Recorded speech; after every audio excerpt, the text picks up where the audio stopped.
makes easy with tuna ham omelette. So let's start. Let's slightly press the tuna.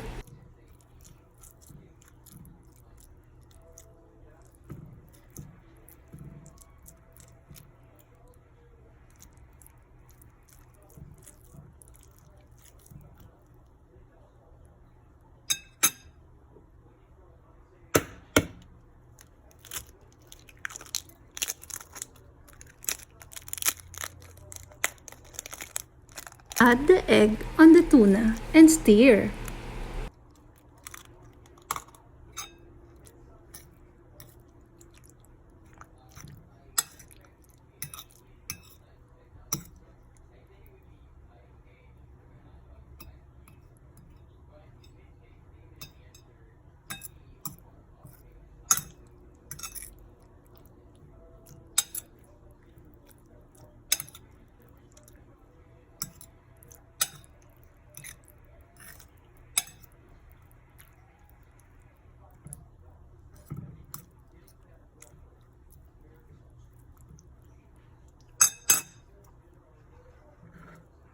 Get ready to add the spring onion.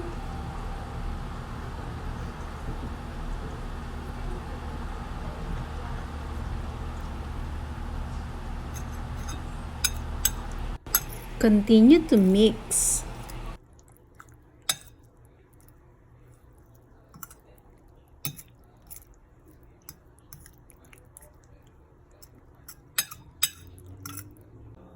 Let's add the ham.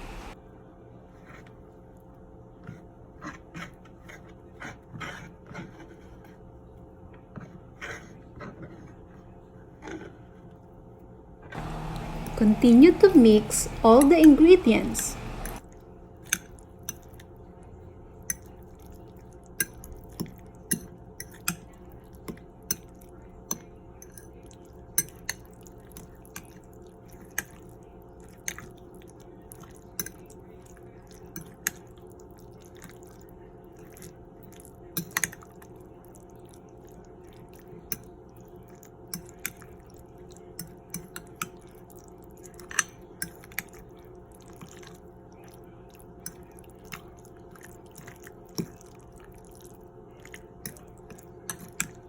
And we are going to start our cooking.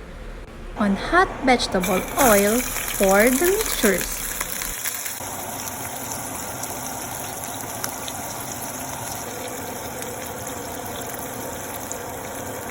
Slowly flip it over to cook the other side.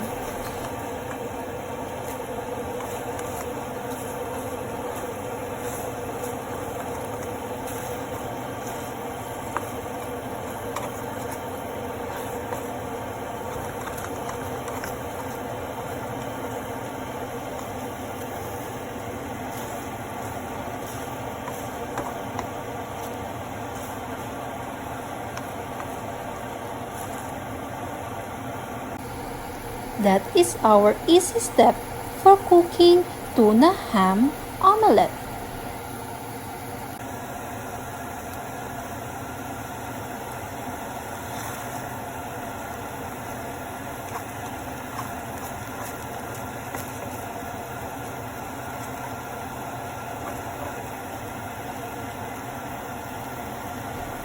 Slowly transfer it on a plate and ready to serve with white steamed rice.